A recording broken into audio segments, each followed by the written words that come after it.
எடப்பாடி அவருடைய மனைவியார் அம்மா அவர்களுக்கு 2000 கொடுக்கப்படுதா? என் தம்பி 2500 என் தங்கை சங்கீதாவுக்கு 2,00,000 கொடுப்பாங்க. எனவே ஏன்னா இப்படி நீங்க மானம் கட்டுறவங்களா இருக்கிறது பிரச்சனை இல்லை, எங்க மானத்தை கெடுக்கிறதான் பிரச்சனையா இருக்கு. என்ன கொடுமை! எங்க இருந்து எழுப்பாய் பணத்தை சொல்லிட்டு எங்க இருந்து எழுப்பாய் கடன் தருவேன், எதை காட்டி கடன் தருவேன்? என் நிலத்தின் வளத்தை, மக்களின் வளத்தை, என் நாட்டை அடமான வைத்து கடந்தேன். எங்க அப்பன் நிலத்தை, வீட்டை அடமான வைப்பது போல என் நாட்டை அடமான வைத்து கடந்தேன். 10 லட்சம் கோடிக்கு காரணம் ஒன்று சொல்லு. எதுக்கு கடன் கட்டீர்கள்? ஒரு காரணம், ஒரே ஒரு காரணம். யாரை கேட்டு கடன் பெற்ற? எனக்கு தெரியுமா நீ கடன் வாங்குறது? ஆனால் கடன் சொன்ன ரேஷன் குடும்ப அட்டைக்கு 2000, ஆனால் அந்த அட்டையில் 2 லட்சம் ரூபாய் கடன். எப்படி யார் யார் யார் என்ன கொடுமை கொடுமை? இப்போ என் அத்தாவை பண்ண நான் கேட்கணும். நான் போய் உங்கள் வீட்டில் ஒரு 10 லட்ச ரூபாய் திருடி போய் நீங்கள் பார்த்துட்டு அம்மா நான் திருடி உங்கள் வங்கியில் அந்த 10,000 கொடுத்தா வாங்கிட்டு நிச்சயமாக விற்றுவீங்களா? இப்போ 2000 திருநதி 10,000, இப்போ அடுத்து திருட போகிறது முன்பாக அட்வான்ஸ் 8,000 10,000. எந்த மாதிரியான இந்த ஆட்சியை எப்படி அறிவு சமூகம் சகித்து எப்படி ஒரு வேலை, உழைப்பு, ஊதியம், வாழ்க்கை, வருவாய் வாழ்க்கை, இப்படிதான் ஒரு நாட்டில் ஒரு தலைவர் கட்டமைக்கணும். இங்கே வேலை, உழைப்பு, வருவாய், வருவாய், இலவசம், அரிசி, பருப்பு, எண்ணெய், வேட்டு, சேலை 8,000 10,000 கிடைச்ச வாழ்க்கை. இலங்கையில் நடந்தது, பங்களாதேஷில் நடந்தது, நேபாளில் நடந்தது. இங்கே நடக்காதுன்னு யாராவது உறுதியாக சொல்ல முடியும்? சொல்ல முடியும்? மிகப்பெரிய கலவரத்தை இந்த நிலம் சந்திக்கும், ஒரு மிகப்பெரிய கிளர்ச்சியை, புரட்சியை சந்திக்கும். அந்த புரட்சிக்கு தலைமை தாங்க போறவன் உன் மகன் தான் என்பதை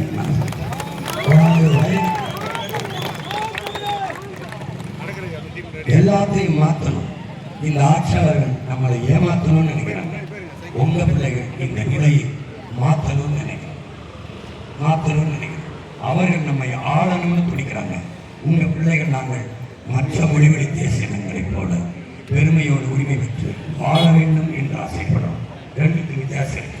அவங்க அந்த வாக்குக்கு காசு கொடுத்து வாக்கை வாங்கிவிட முடியும்னு நினைக்கிறாங்க. நாங்கள் பணத்துக்கு வாக்கு, எங்கள் இனத்துக்கு தூக்கு என்ற கோட்பாட்டை கொண்டவர்கள். நோட்டுக்கு ஓட்டு, நாட்டுக்கு வேட்டு என்ற கோட்பாட்டை கொண்டவர்கள். மாண்புமிக்க ஜனநாயகத்தை காப்பாற்ற வேண்டும் என்று துடிப்பவர்கள். கேடு கட்ட பணநாயகத்தை பக்கம் போகக்கூடாது என்று நினைப்பவர்கள். பணம் இருக்கிறவன் அரசியல் செய்ய முடியும், முதலாளி அரசியல் செய்ய முடியும், செல்வந்தன் தான் அதிகாரத்துக்கு வர முடியும் என்றால் முதலாளிகளுக்கான அதிகாரம் கட்டமைக்கப்படும். உழைக்கும் மக்களுக்கான அதிகாரங்கள் இருக்கும். வெறும் 5 விழுக்காடு முதலாளிக்கான அதிகாரம், 95 விழுக்காடு மக்களுக்கான அதிகாரம் இருந்தால் அது மக்களாட்சிக்கு எதிரானதாக போய்விடும். அப்போ மாற்றம் எப்படி மாற்றம்?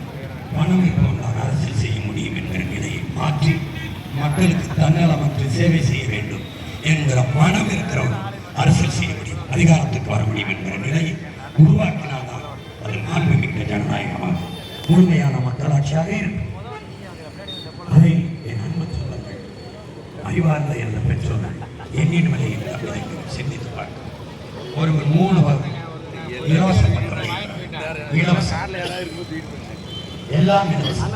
தானி இலவசம், மூக்குத்தி இலவசம், கோடி இலவசம், பக்கத்தான் இலவசம், அரிசி இலவசம், பருப்பு இலவசம், படித்த இளைஞர்களுக்கு 4,000, படிக்க கல்விக்கடன் 20 லட்சம், இப்படி இலவச அறிவிப்புகள். அதை மாற்றணும்னு நினைக்கிறேன். இலவசங்கிறது ஒரு ஏமாற்று திட்டம், ஒரு வீழ்ச்சி திட்டம், ஒரு கவர்ச்சி திட்டம். வளர்ச்சி திட்டம் அல்ல, வளர்ச்சி திட்டம் அல்ல. வளர்ச்சி என்பது என்ன? 6,800 கோடி ஐயா 1,31 லட்சம் வங்கி ஐயா போட்டுருக்காங்க. அந்த 6,800 கோடியை வைத்து தொழில் முறையை செய்து வேலை வாய்ப்பை உருவாக்கி அதில் நிலையான ஒரு வருவாய் பெறுவதற்கு, வேலை வாய்ப்பு கொடுத்து நிலையான வருவாயை ஈட்டிக் கொள்வதற்கு வாய்ப்பு ஏற்படுத்திக் கொண்டு வந்தான தலைவர். அதுக்கு பேரான ஆட்சி. அந்த நாடான வாழும் வெறும் இலவசங்கள் கொடுத்து ஏமாற்றுகிற நாடு. பொருளாதார நீச்சடைவு, சிதைவு, சீரழி பல நாடுகள் சார்ந்து கண்ணு முன்னாடி நடந்தது, வெனிசுலா விழுந்தது, இலங்கை பங்களாதேஷ் நேபாள் சிதைஞ்சிருக்குது. அந்த நிலை வராமல் சேர்த்துக் கொள்ள வேண்டும் என்றால் உங்கள் பிள்ளைகளின் கருத்தை கவனத்தில் எடுக்கிறது. இதை புரிஞ்சுக்கணும். இதெல்லாம் மாற்ற முடியுமா? சரி செய்ய முடியுமா? சரித்திரத்தை எங்களுக்கு படிப்பித்த எங்கள் ஆசிரியர் பெருமக்கள் என்றால் சரித்திரத்தை மாற்றி படைக்க முடியாதா? வரலாற்றை படித்த என் பிள்ளைகள் வரலாற்றை படைக்க முடியாதா? வரலாற்றை படிக்காது வரலாற்றை படிக்க முடியாது. நீங்கள் வரலாற்றை படித்தவர்கள் தானே. உண்மையில வரலாறு உலக வரலாறு